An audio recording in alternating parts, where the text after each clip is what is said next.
So in one sense, mating is cooperative, with each partner contributing half their DNA to the offspring. But mating also involves plenty of competition between the sexes. That's because both males and females are hardwired to try to make babies that can survive and reproduce. But they do this in totally different ways that actually threaten the other sex's genetic legacy.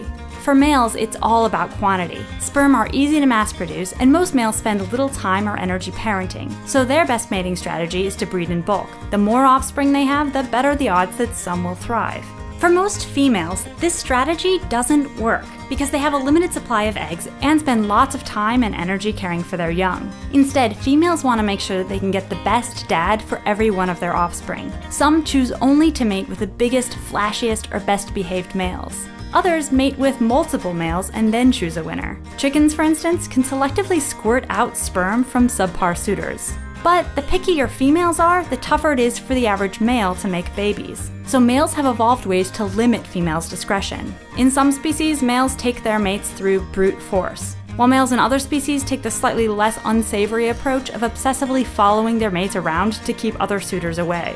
Male squirrels try to ensure fidelity by plugging females' reproductive tracts with a fluid that hardens after sex, creating a sort of biological chastity belt. And male fruit flies go even further. Along with their sperm, they release a chemical cocktail that deactivates other sperm, stimulates ovulation, and kills their partner's future sex drive with an anti-aphrodisiac.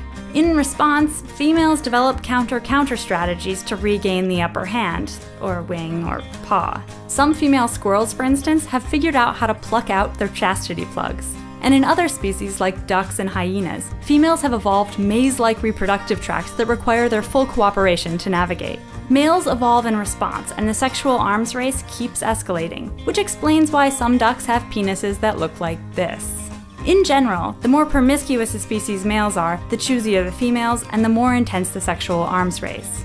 On the other hand, in species in which partners tend to have longer-term relationships and raise offspring together, like Homo sapiens, reproductive success for one partner also means success for the other. So the two sexes' baby-making strategies line up more closely. But even the possibility of non-monogamy is enough to spark some subtle subterfuge. Although seemingly romantic, a wedding ring is really just a gilded form of guarding our mate.